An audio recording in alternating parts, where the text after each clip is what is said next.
Okay, today in IM2 we're going to talk about the segment relationships in circles. So 10.5 was about the angles. This is about the segments.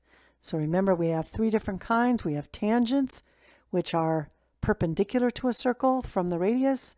We have secants, that are lines that go through 2 points on the circle, and chords, which have their endpoints on the circle. Alrighty. So when two chords intersect in the interior of a circle, each chord is divided into two segments. These are called the segments of a chord. So here's segment 1, segment 2, this is segment 1, this is segment 2. Okay, so it's dividing it in there.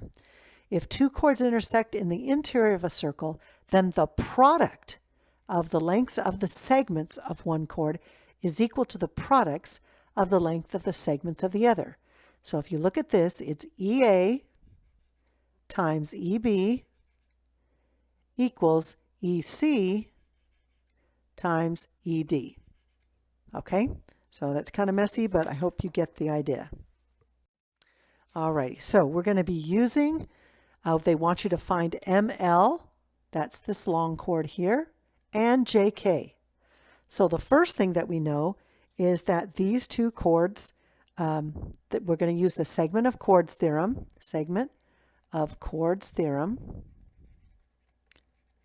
and we're going to say x times x plus 4 equals x plus 2 times x plus 1. So Kn times Nj equals Mn times Ln. Okay? So x squared plus 4x equals x squared plus 3x plus 2. Okay, now we're going to cancel both x squareds, and then we're going to move the minus 3x over to the other side, and we get x equals 2. So now we have our x, and we're going to go over here and we're going to substitute. So Mn equals 2 plus 2 is 4. Nl equals 2 plus 1 is 3. So Ml equals 7. Okay, then we're going to go over and find Kn equals 2. And Nj equals 2 plus 4 is 6. And then we're going to add those together to get Kj, and that equals 8. So now you might want to go back and check the math. So you could go 4 times 3 equals 2 times 6. And it works. So now you know you have the correct answers. Okay? Alrighty. Okay, so here's a couple more problems. Go ahead and push pause. These are from your journal on page 340 if you want to try these yourself. Otherwise, we'll work them out together. Okay, so by the segment of chord theorems, I'm going to go x times x plus 1 equals 6 times 5. So x squared plus x equals 30. I'm going to subtract 30 from both sides. X squared plus x minus 30 equals 0.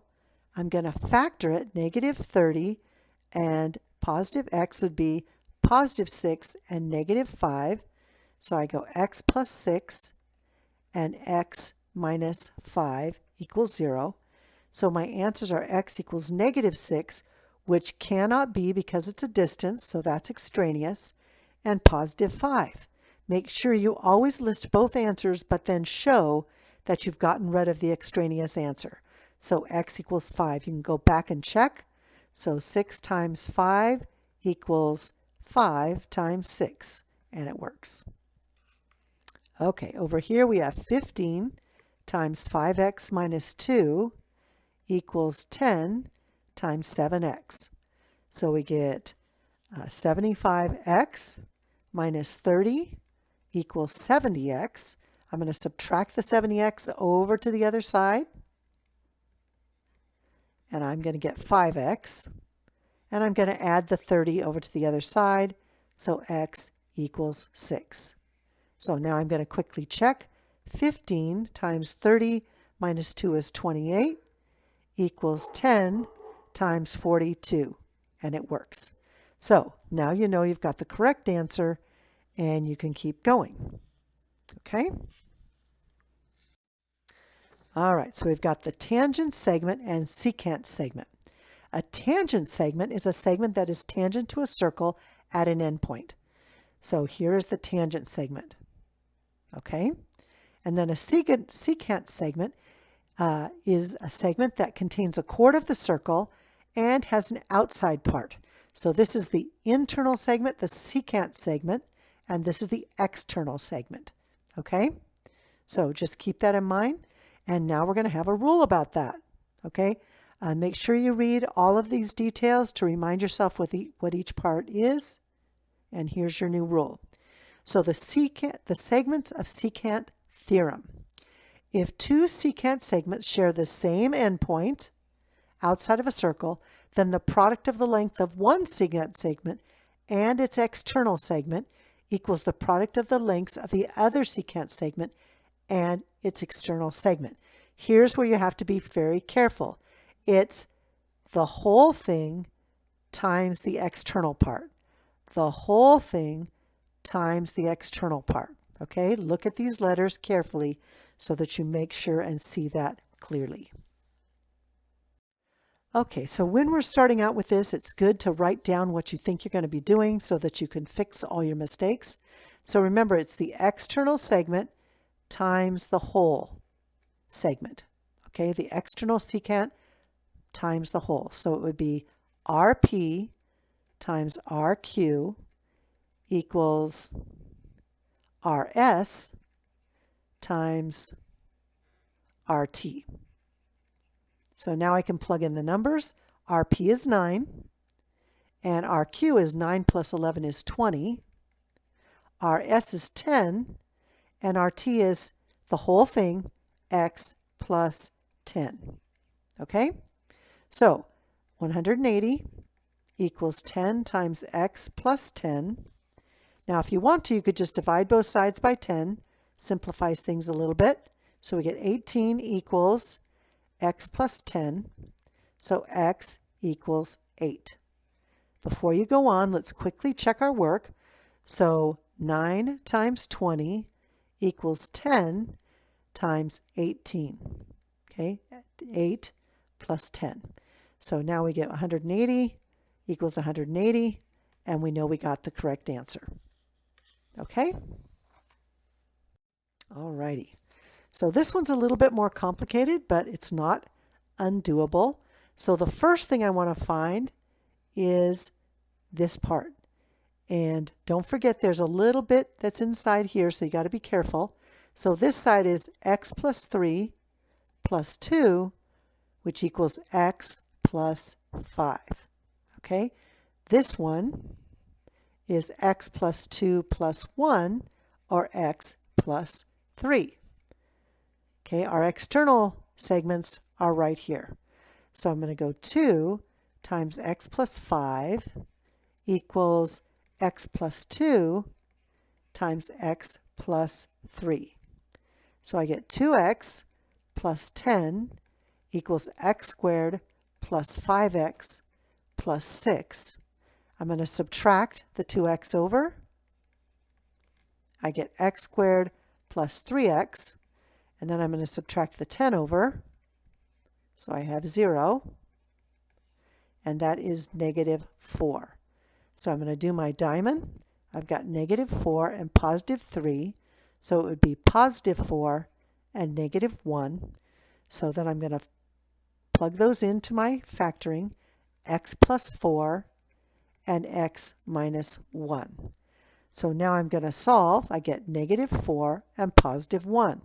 And I look back over here, and if I put negative 4 in here, I'm going to get a negative number, so that one again is extraneous. So my answer is x equals 1. You can check your work if you want. So it would be 2 times x plus 5 would be 6 equals x plus, or 1 plus 2 is 3 times 4. And again, it works. So we know that x equals 1 is the correct answer. Okay, so now we have the segment of secant and tangent theorem. So we have a tangent, which means it stops right here, goes to the center, it's perpendicular, and then we have the secant.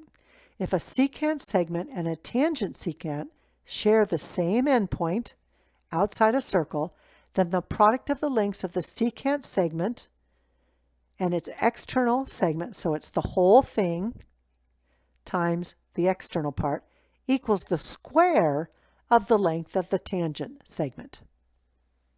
So think that through, look at it a couple times to make sure you know what you think it is. Okay, so for this one, we need to remember what we're doing. So we have the tangent segment is here. So RQ squared, which is 16 squared, equals RT times RS. So RT is x plus 8, and RS is x. So we get 16 squared equals x squared plus 8x. We're going to subtract 256 from both sides. That's what 16 squared is. We get 0 equals x squared plus 8x minus 256. I'm going to use the Pythagorean, or the quadratic formula here. So x equals negative b plus or minus the square root of b squared minus 4 times a times c all over 2 times a. Okay, so I get negative 8 plus or minus the square root of 64 plus 1024, is 1088 over 2. And that equals negative 8 plus or minus 8 square root of 17 over 2. We're going to factor out a 2, and we get negative 4 plus or minus 4 square root of 17 over 2. So our final answer is negative 4 plus or minus 4 square root of 17. And if obviously you're going to have to simplify that. This is RS. And so the actual answer, because one of them is extraneous, because it can't be negative, so the answer is approximately 12.49. And that is X. Okay, good job, guys. All right, finding the radius of a circle. So for this one, we have a secant and a tangent, okay? So this diameter, which is a chord, but it's part of this secant here, it is 2r. Be careful and not say r squared, okay? And so the whole measure of this is 8 plus 2r. So now we're going to set it up. 20 squared equals 8 times 8 plus 2r, and 400 equals 64 plus 16r. Subtract 64, you get 336 equals 16r. So r equals 21. And since it says feet, this is a big tank. That's why it can have big fish in it. And that is the answer. 21 feet is the radius of this tank. Okay? All right. So we're just going to keep doing examples because I think the more you see, the better it will be. So here's another one. And this one is x squared equals 12. Remember, it's times the whole thing. So times 27. So x squared equals 324. And if you take the square root, you find that x equals 18. We would only use the positive number because it can't be negative. All right, over here you've got to remember, what is the whole thing? The whole thing is 1 plus 2r. Okay, so we're going to get 3 squared equals 1 times 2r plus 1. I just switched it around. 9 equals 2r plus 1. 8 equals 2r so r equals 4. Okay? And you can check your answers if you want. Okay, there's one more problem. This one's from your journal. So go ahead and push pause if you want to and work it out and see how you do. Okay, so this is my tangent segment. So I have to square that one.